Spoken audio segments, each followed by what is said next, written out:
ওম নমো ভগবতে বাসুদেবায়। জয় শ্রীকৃষ্ণ। রাধে রাধে বন্ধুরা, আজ 13ই বৈশাখ 27শে এপ্রিল সোমবার। আর আজকের দিনই সম্পন্ন হচ্ছে বৈশাখ মাসের শুক্লপক্ষের মোহিনী একাদশীর ব্রত। সৃষ্টি ও ধর্ম রক্ষার জন্য ভগবান শ্রীবিষ্ণু অনেক অবতার গ্রহণ করেছিলেন, যার মধ্যে এই মোহিনী অবতার হলো একটি বিশেষ অবতার। এই অবতারে ভগবান শ্রীহরি এক সুন্দরী নারীর রূপ ধারণ করেছিলেন, যাকে দেখে রাক্ষস এবং অসুররা বিভ্রান্ত হয়ে পড়েছিল। মোহিনী অবতারের কারণ ছিল সমুদ্র মন্থন, যেখানে অমৃত কলসের জন্য দেবতা এবং অসুরদের মধ্যে দ্বন্দ্ব হয়েছিল। যখন অসুররা অমৃত কলস দখল করার চেষ্টা করছিল, তখন সেই কলসকে নিরাপদে দেবতাদের কাছে পৌঁছে দেওয়ার জন্যই ঈশ্বর এই মোহিনী অবতার রূপ ধারণ করেছিলেন। মোহিনী রূপ ধারণ করে ভগবান আমাদের বার্তা দেন যে যখনই ধর্মের উপর কোনো বিপদ আসবে, তখন তিনি অবশ্যই কোনো না কোনো রূপে তার রক্ষার জন্য আবির্ভূত হবেন। আর আজ হয়তো আপনিও এই ব্রত পালন করছেন বা শ্রী বিষ্ণুকে পূজা করবেন ভেবেছেন।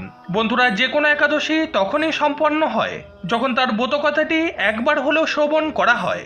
এমনকি যদি কোনো কারণের জন্য আপনি আজ ব্রত রাখতে নাও পারেন বা উপবাস করতে নাও পারেন, তাহলে শুধুমাত্র এই ব্রত কথা শ্রবণ করে আজ সন্ধ্যায় ভগবান শ্রীহরি বিষ্ণু এবং মা লক্ষ্মীর উদ্দেশ্যে একটি প্রদীপ অবশ্যই প্রজ্বলন করুন।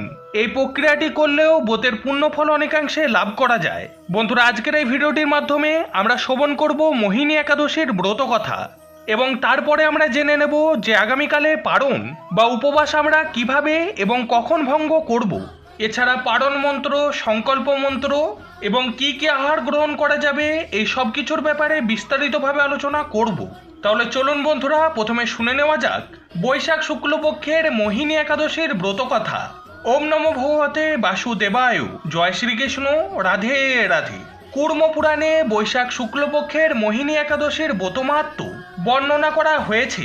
মহারাজ যুধিষ্ঠির বললেন, হে জনার্দন, বৈশাখ শুক্লপক্ষিয়া একাদশীর কি নাম, কি ফল, কি বা বিধি, এই সকল কথা আমার নিকট বর্ণনা করুন।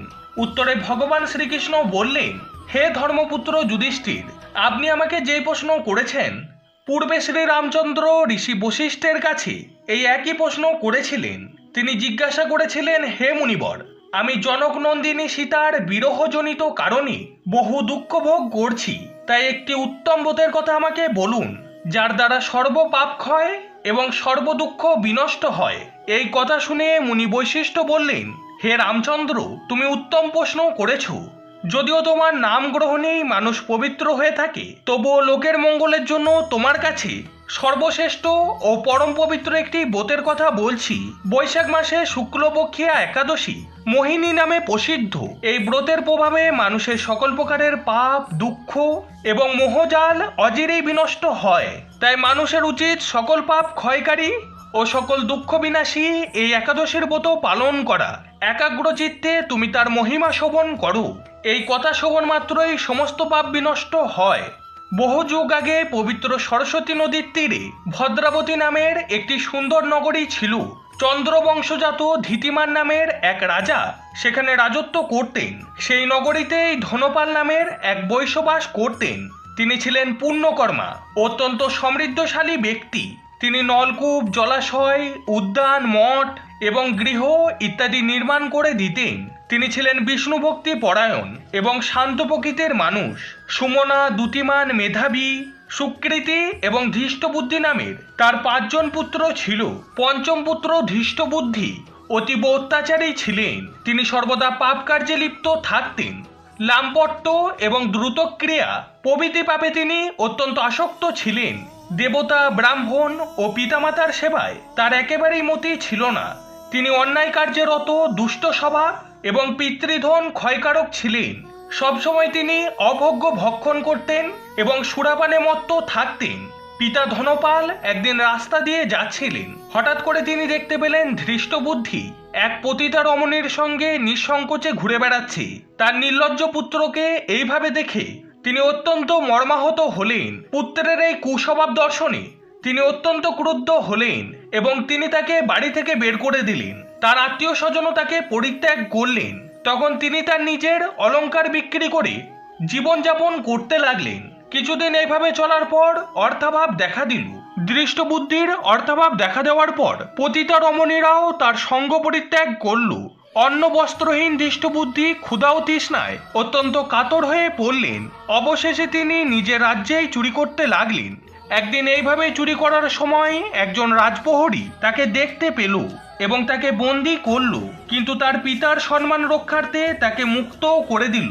এভাবে বার কয়েক তিনি ধরা পড়লেন এবং ছাড়াও পেলেন, কিন্তু তবুও তার চুরি করার স্বভাব গেল না। তখন রাজা তাকে কারাগারে বন্ধ করার নির্দেশ দিলেন। বিচারে তিনি কষাঘাত ভোগ করলেন। কারাগারের পর অনন্য উপায়ে দৃষ্টবুদ্ধি জঙ্গলে গিয়ে প্রবেশ করলেন, আর সেখানে তিনি পশু পাখি বধ করে তার মাংস ভক্ষণ করে অতি দুঃখে পাপময় জীবনযাপন করতে লাগলেন।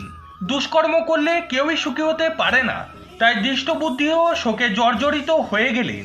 এইভাবে অনেক দিন অতিবাহিত হলো। কোনো পুণ্য ফলে হঠাৎ করে একদিন তিনি কৌডিন্য মুনির আশ্রমে উপস্থিত হলেন।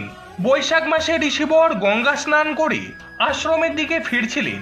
শোকাকুল দৃষ্টবুদ্ধি তার সামনে উপস্থিত হলেন। ঘটনাক্রমে ঋষির বস্ত্র হতে এক বিন্দু জল তার গায়েতে গিয়ে পড়ল।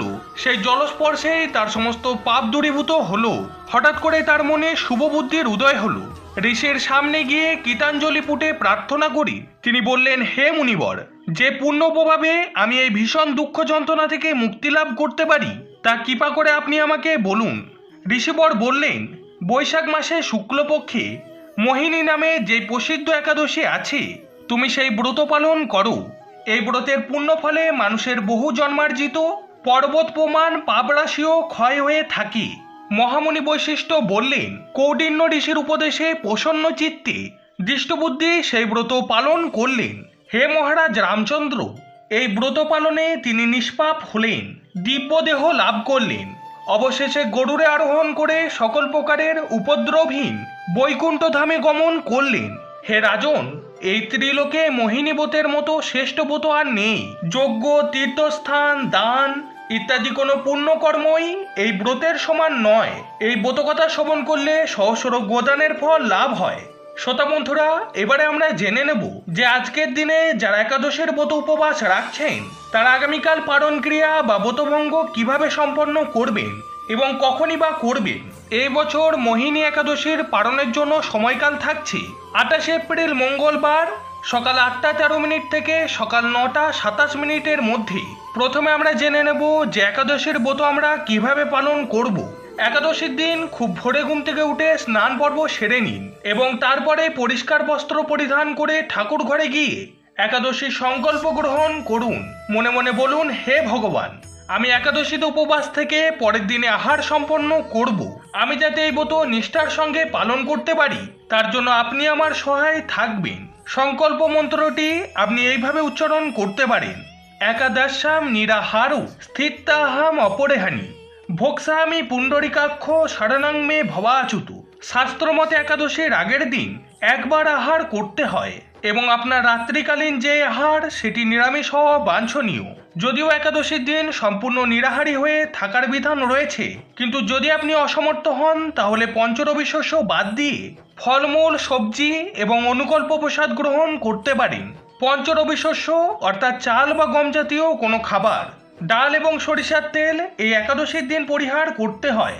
এমনকি এই দিনে ওটস বা ডালিয়া জাতীয় খাবারও গ্রহণ করা যাবে না, কারণ এগুলিও পঞ্চরবি শস্যের অন্তর্ভুক্ত। তরিতরকারি বা সবজি রান্নার ক্ষেত্রে সরিষার তেলের পরিবর্তে সূর্যমুখীর তেল বা বিশুদ্ধ ঘিয়ের ব্যবহার করতে পারেন।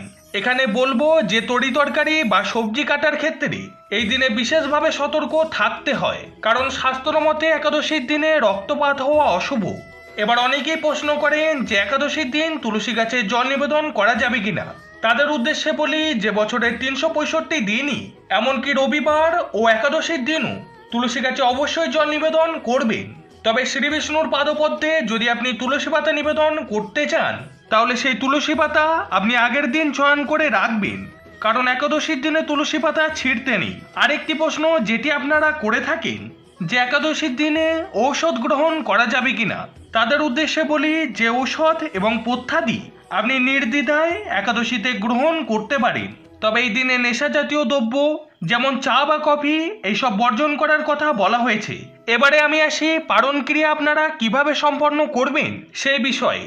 পারণের জন্য পঞ্জিকাতে যে সময় নির্দিষ্ট থাকে তার মধ্যে পারণ ক্রিয়া সম্পন্ন করা অবশ্য কর্তব্য, নতুবা একাদশীর কোনো ফলই লাভ হয় না।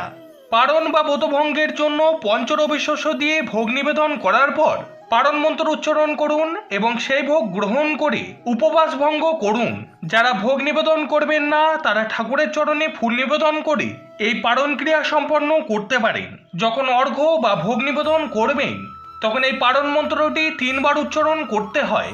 পারণ মন্ত্রটি হলো একাদশ্যাম নিরাহারো বোতে নানেন কেশব প্রসিদ সমুখনাথ জ্ঞান দৃষ্টি প্রদ ভব। এর অর্থ, হে কেশব, আমি আপনার কৃপা দৃষ্টিতে নিরাহার থেকে একাদশের ব্রত পালন করেছি।